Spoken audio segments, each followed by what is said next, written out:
I used to think of men, and then there was me. I thought, like, once I become a man, somebody will like tell me that I'm there now, and healing through brotherhood and being welcomed over and over again. And it only comes through that vulnerable dance that you and I just did over and over again. I've started to be able to bless myself as a man who has a penis and has a lot of things about me that are masculine, that are part of the image of God. And I'm welcome in the company of men. So there's no shame in me pursuing Drew's heart because he's a man too. Welcome to Husband Material. Today on the show, I am so excited to be with my friend Jeremy Williamson. What's up, Jeremy? Woo-hoo. Hey, Drew. It is so good to be here, man. Thanks for the invitation. Yeah, you're welcome. You work with men. I do. And it's so good. I can't, like we were just talking before this started. I just can't believe that this is my life. I love it. Yeah. You're doing work with Chris Bruno and Restoration Project and Restoration Counseling. And then you also were a leader at our virtual retreat on healing the inner child. Oh man, that was so powerful. I don't know when you have another one of those coming down the line, but quick plug, which Drew did not ask me to give. If you're listening to this podcast and you notice that there's another one of these retreats available, I just want to invite you to jump in.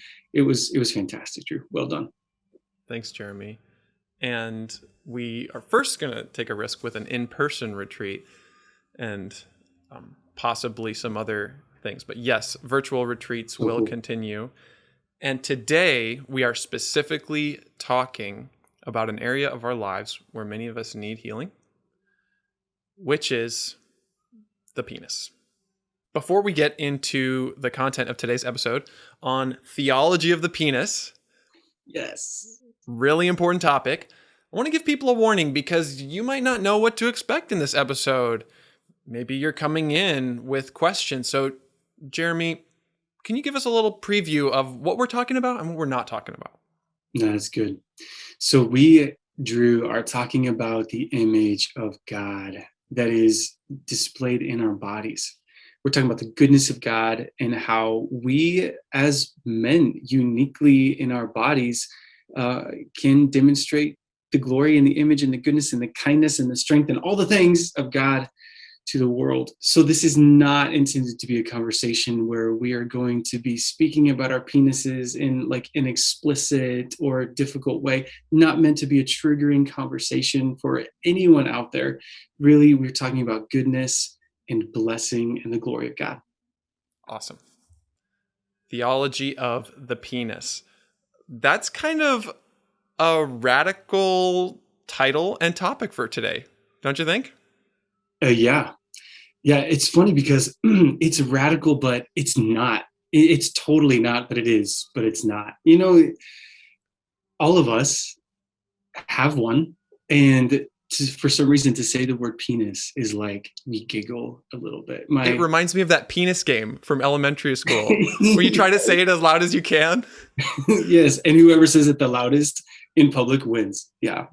So, but the funny thing is, so my fourth grader just ended fourth grade. Yearbooks came out, and a bunch of his buddies, he didn't do it, thankfully. He didn't get suspended, but a bunch of his friends got in trouble because they drew penises on the other kids' yearbooks.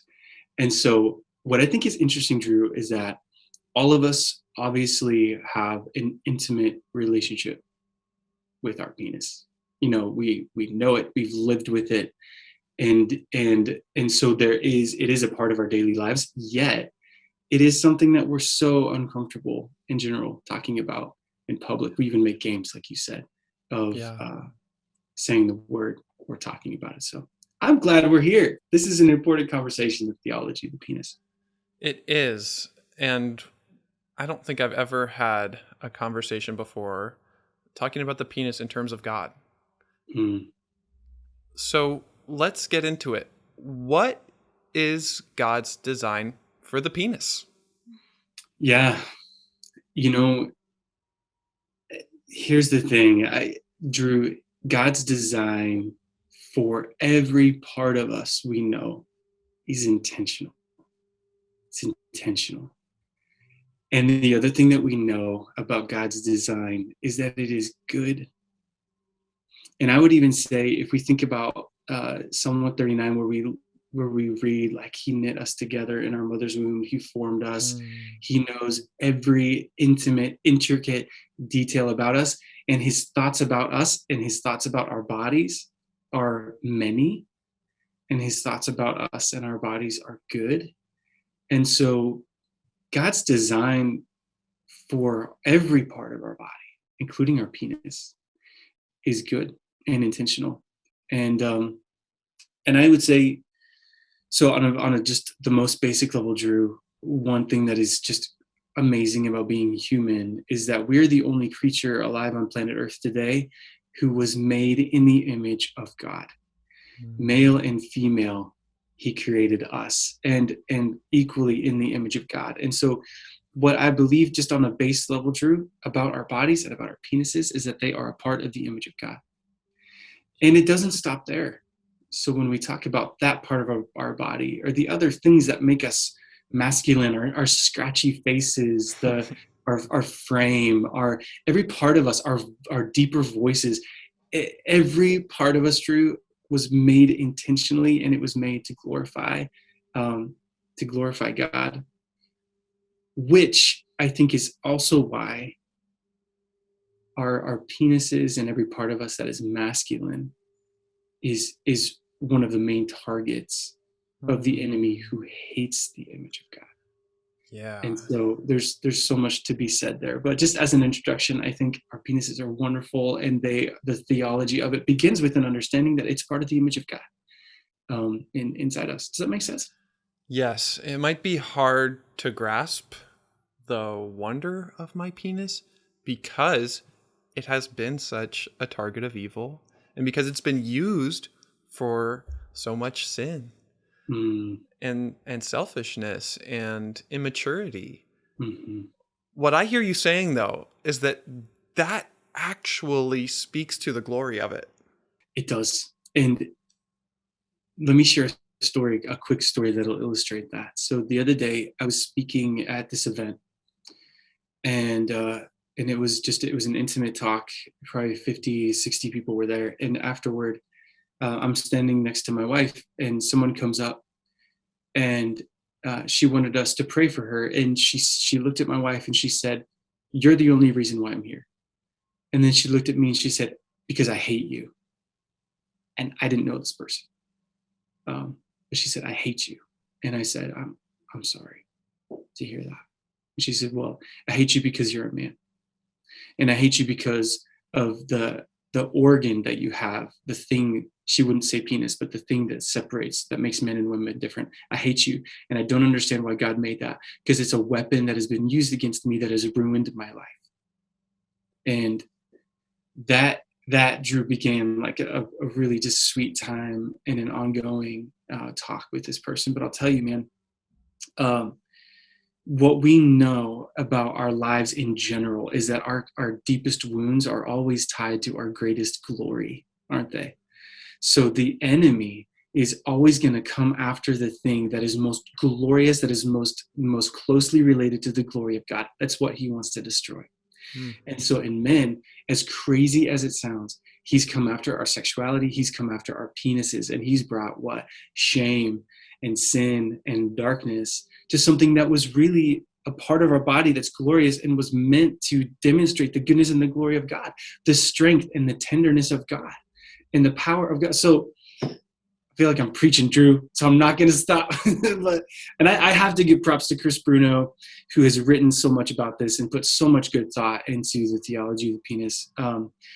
But when we look at the book of Genesis and in the language that was used as Moses, who we believe wrote that book, he's describing from his culture and that kind of Mesopotamian ancient mindset of what this man is. He uses a Hebrew word zakar to say the word man and to describe man. And zakar, if you look at the root of that word and you look at it in Hebrew, but also there's some Arabic similar words in Arabic and Aramaic, it is talking about our penis. and it basically could be interpreted as the one who pierces. One who pierces. And so true, man, think about that. When we're not just talking about like a physical function, but we're talking about God's intention for me as a man to reflect God's image as one who goes after, as one who brings myself and who brings my strength and who brings my intimacy and my goodness into brokenness. Dude, we could go on and on, but it's not hard to see why the devil hates it. This part of us, which is so core to who we are as men, the penis, speaks to how we were created to pierce. Yeah. To be proactive, to be initiators, to be men who are not passive. That's right. That strikes me as really important, because what pornography does and what sexual brokenness does is it insulates us into isolation and passivity. Yeah. It's so that my sexuality becomes consumptive. I'm just taking and consuming rather than going out, taking risks, and piercing in order to love and serve and reflect the image of God. Yeah, so good. I was having a conversation with someone once, and we were talking about like this guy's kindness and just the enormous amount of goodness that he offers to people and the way that he goes after people's hearts. And I was like, bro, you have the biggest heart penis of anyone I have ever known in my life. I actually said that, but honestly true, because that's what it is. That's what it is that we were designed. So think about the design of the penis, in that there are sometimes when we are and God is, right? Because it's the image of God, where he's tender and soft and vulnerable and kind. And then there are other moments when God and when we rise to the occasion, because we are called to some good work, to bring our strength and to penetrate darkness, to penetrate hearts, to go after. And so there's so much glory in that, Drew. And I love what you said about the brokenness of it and about the effect of pornography, because I think what the enemy wants is to take something that was intended to be a gift, and it was something that was intended to be, it is outward. It is intended to be something that we offer as a gift to people that we love. Speaking about our penis, and specifically to our spouse, and like an ultimate form of intimacy, we make it about ourselves, and we make it about my pleasure, and we consume it. And I think especially when the enemy is able to put shame there, then we hide it, and we start to develop some kind of broken relationship with our penis, and it becomes something that we own and we consume, or we hate, or all of the above. But it's just I want to pause there, because you're describing the reason why that woman came up to you and said, I hate you because you're a man, because you have a penis. And her pain is legitimate. And we have misused this part of us. Evil has corrupted this part of us. And as a result, I wonder if there are some guys who are listening who feel that way about themselves. I hate me, and I hate my penis because I see what it has done. That's real, true. And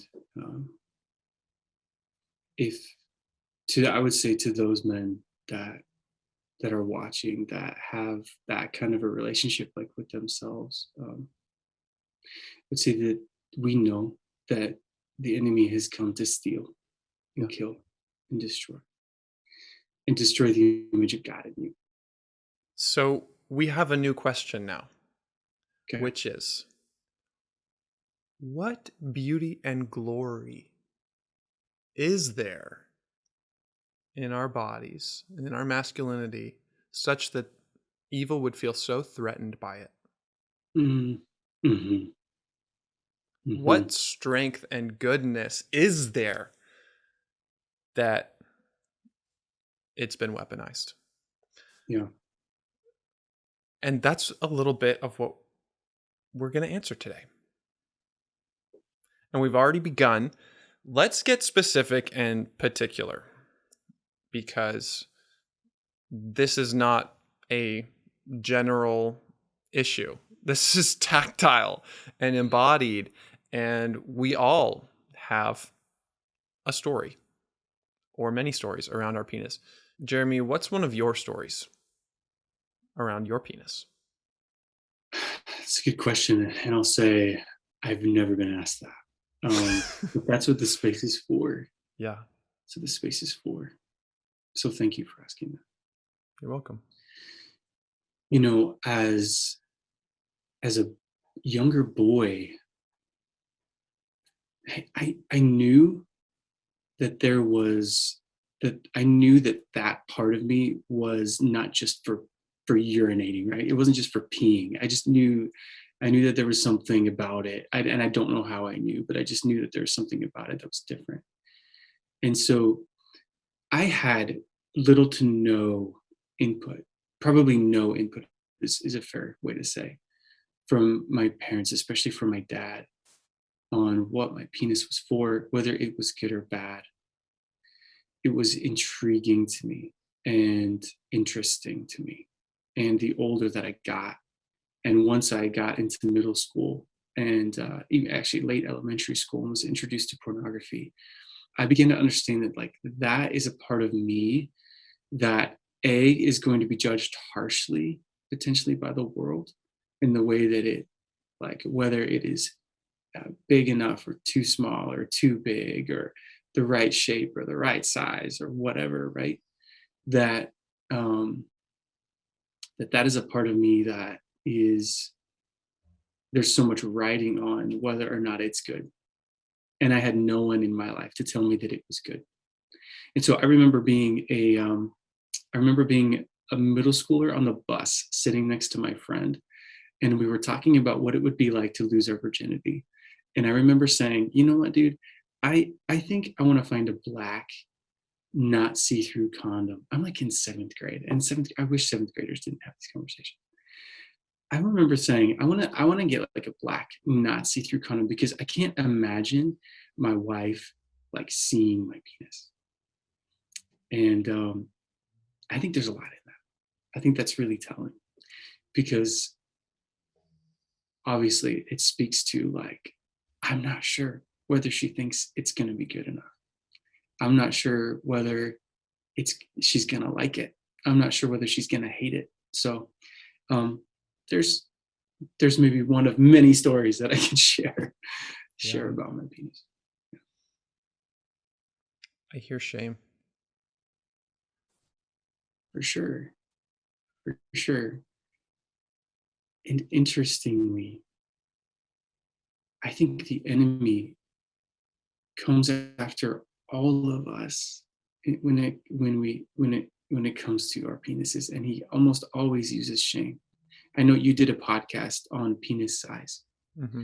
and that's something that we get into our heads. All of us do, thinking, man, is it big enough? It doesn't seem like the porn stars, but I think it's great. I don't know. Is it enough? What is real? We have that thought about size, but it's not for us. It's not really about size, Drew, because shame is never about something so benign as just like, do I have enough inches or enough girth? It's not about that. Shame is so much deeper than that. I think shame, when we're talking about our penises, it actually talks about we're talking about our souls. Am I good enough? Am I strong enough?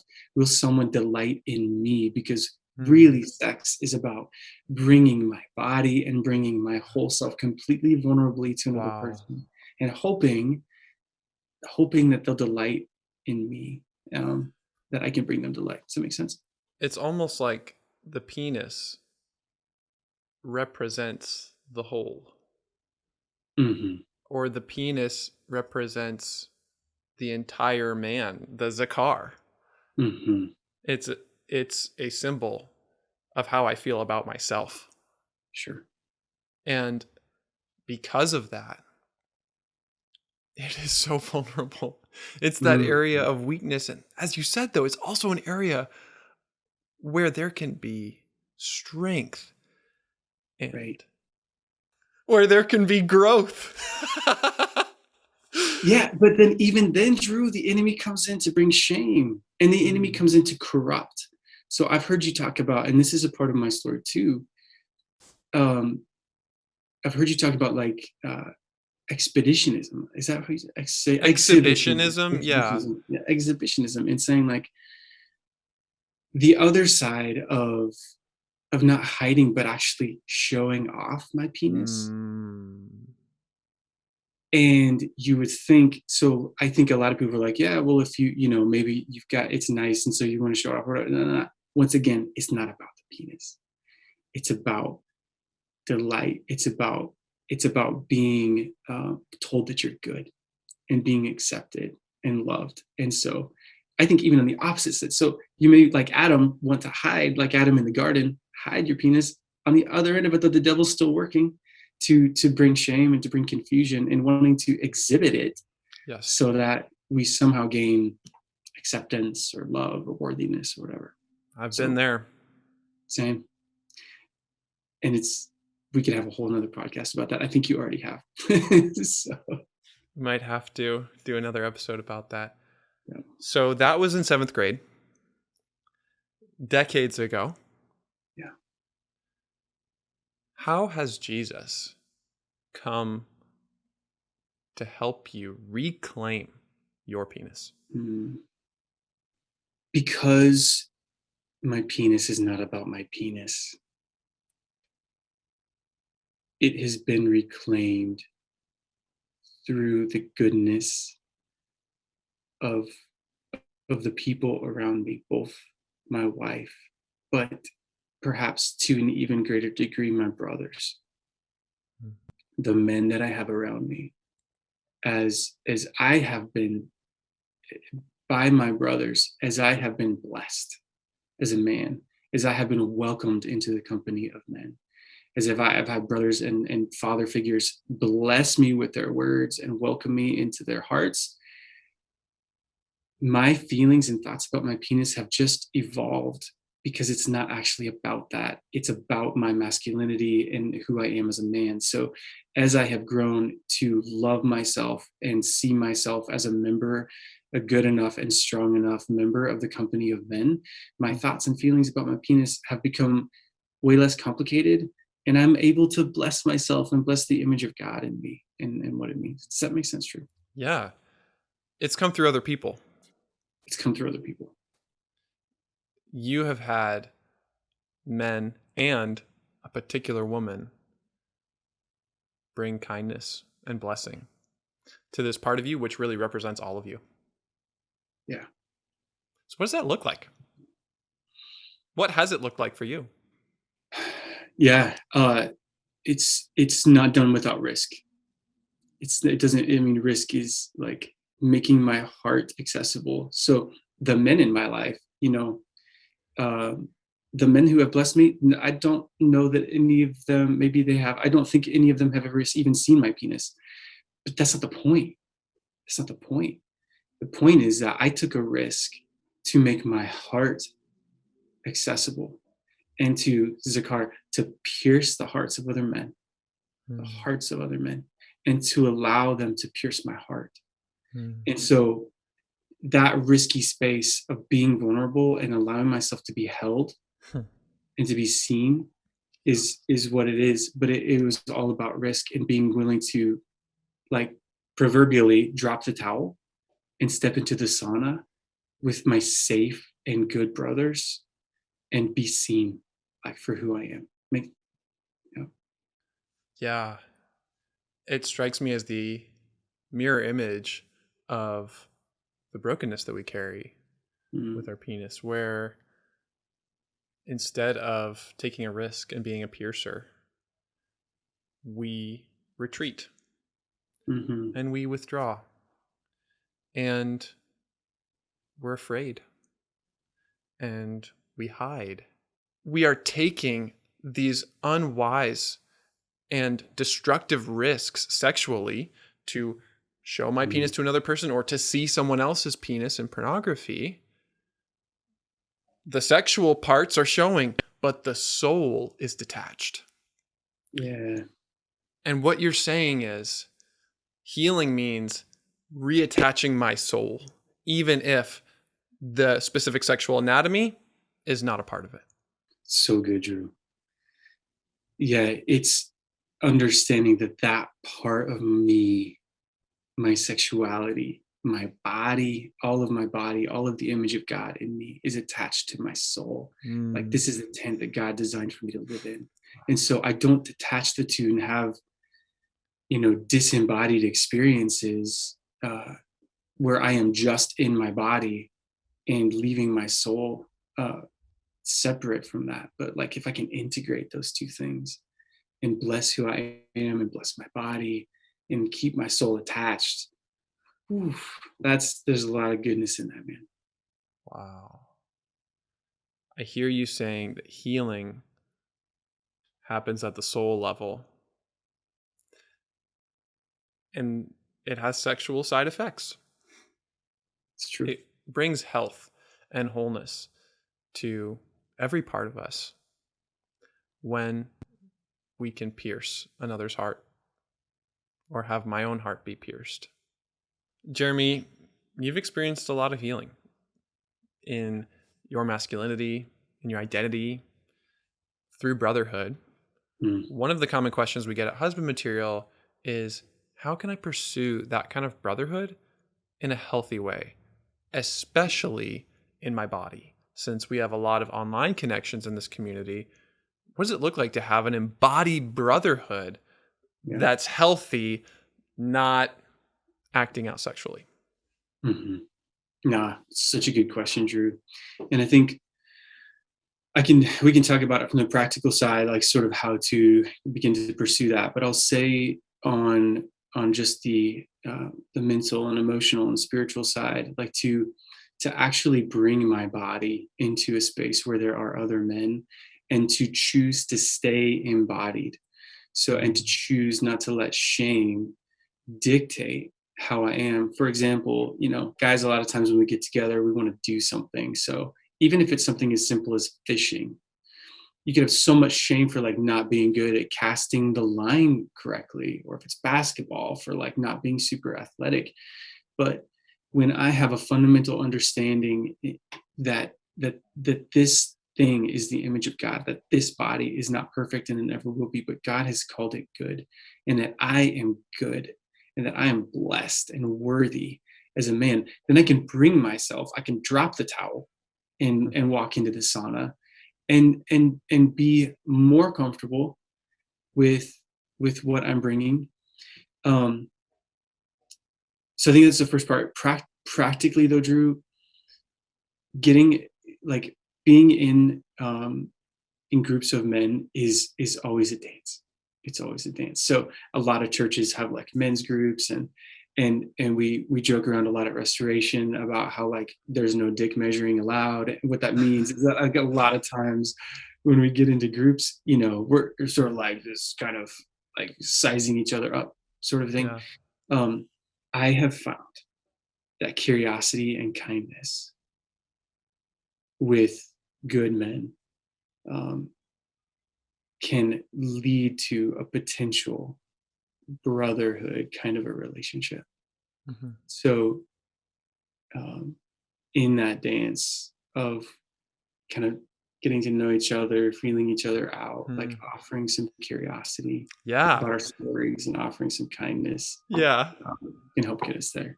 I hear you saying there are kind of two approaches to men's ministry. One is dick measuring. Yeah. How good am I in comparison to these other guys?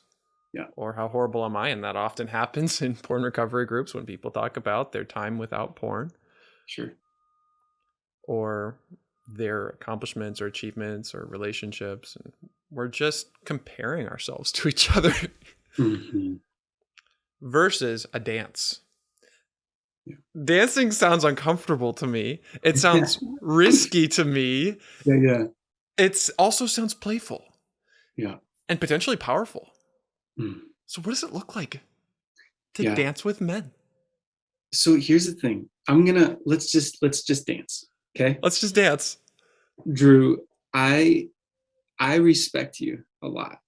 And I respect the work that you've done, the things that you've written. I respect the ministry that you're building and the way that you're pursuing the hearts of men. I get that as a man, that must be incredibly difficult. And so while myself, and I'm sure a lot of the men who are a part of husband material look up to you, Drew, and value you, I also know that you're a man like I am. And so I can look at you and be intimidated by you and feel a desire to like protect myself and to stay surfacey with you, or a desire to please you. There's lots of unholy desires that I can have, but really what I want is to connect with you and to know you. So I can choose to kind of like lean into that uncomfortableness and say, man, Drew, you're so awesome and gifted, bro. And I love this ministry that you're building.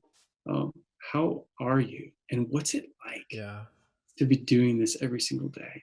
And so I can start to offer some curiosity that is kind, that kind of breaks through some of that and leans more toward your heart.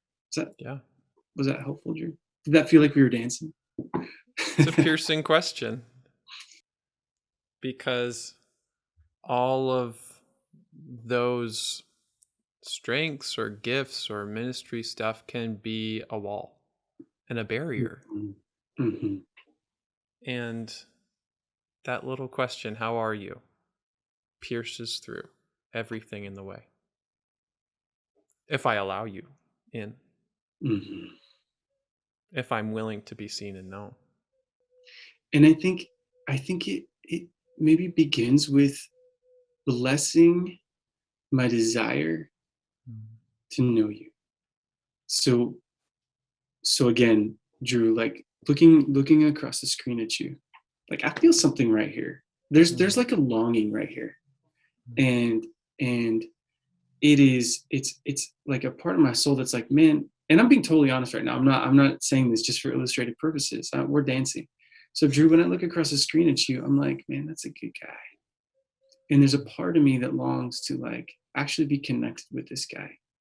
Now, shame inside of me can turn that a million different ways that are unhealthy.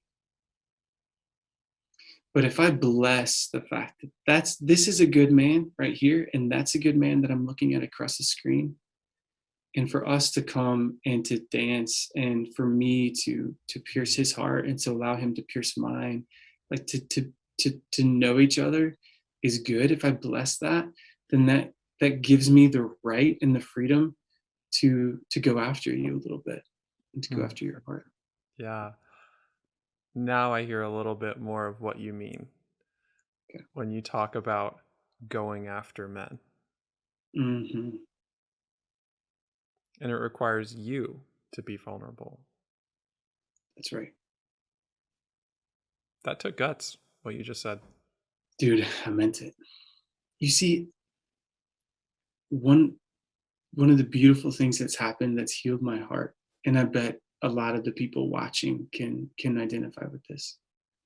I used to think of men, and then there was me, right? So there's like, especially as a boy, but even as a man, I thought it would go away. I thought like once I become a man, somebody will like tell me that I'm there now, and I'll just feel like all of the men I see must feel.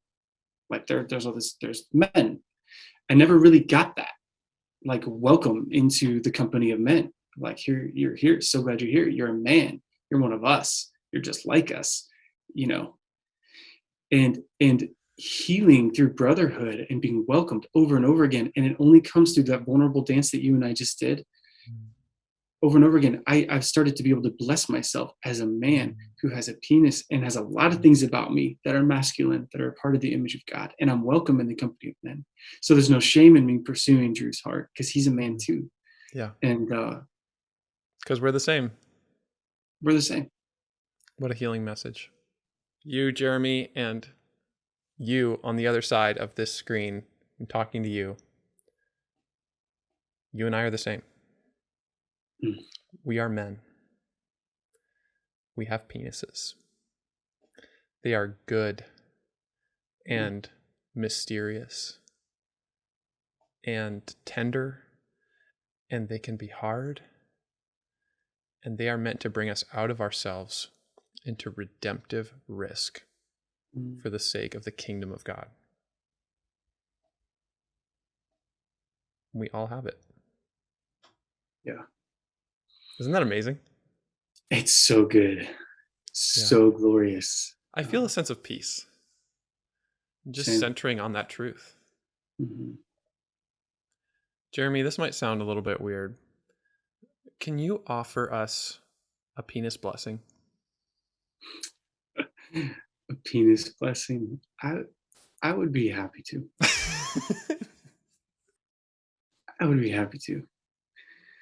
And this is not something that's going to be scripted. So let me just speak to you, those of you who are watching. Let's dance. Those of you who are men, like Drew and I, who have penises. That part of you, God calls good, and God calls blessed. And he says that that part of you is a part of his image, the ability to pierce, the ability to create life, the ability to bring yourself vulnerably and powerfully where there's need, just like Jesus did. Jesus, who allowed himself to be crucified and to die in that incredibly vulnerable but incredibly powerful and naked moment. So I bless that part of you. Adam in the garden had to hide it, but you don't need to hide your masculinity and the goodness of who you are. Yes. Who cares about the size or the shape? That has nothing to do with what we're talking about. Your masculinity and the image of God in your body is worthy of being blessed. And Drew and I together bless it, and we bless you. And we hope that you will use it to pierce hearts in the best way. Amen. I receive that blessing in my body. I'm putting my hands on my chest just to reinforce that. And I love what you said about Jesus, because on the cross, he was exposed in every way. And his penis was out there for everyone to see. What a reversal of Adam in the garden. And now that redemptive reversal extends to us. So well said. Adam, like in shame, felt like he had to hide his penis. And Jesus, in an act that undid shame, was completely exposed. And I think it's a beautiful illustration of what healing looks like, man. He extended himself. He was pierced for our transgressions and sins. Jeremy, thank you so much for being with us today. What is your favorite thing about freedom from porn? The redemption of my body and of my sexuality, in that there's no, I am able to, instead of like thinking of my body and my sexuality as something that is shameful and secret and gluttonous and consumed and about consumption, and actually able to dance with freedom and delight and desire with both my wife and with good men like you, Drew. So the redemption of how I'm able to bring myself to the world versus keep myself hidden, shamefully gluttonous. There's nothing like it. There's nothing like it. I don't really know what to say. I just love that. Yeah. That divine dance. Instead of dampening your desire, you are deepening your desire. Mm-hmm. Jeremy, if someone really loved this podcast episode and wants to contact you, what can they do? Yeah, great question. I think the best thing to do would be to go to restorationcounselingnoco.com. It stands for Northern Colorado. So restorationcounselingnoco.com. And they can find me there and reach out. It'd be great to connect. Sweet. I will put the contact info for Jeremy in the show notes. And thank you so much for being with us. And for everyone else out there, always remember, you are God's beloved son. In you and in every part of you, he is well pleased.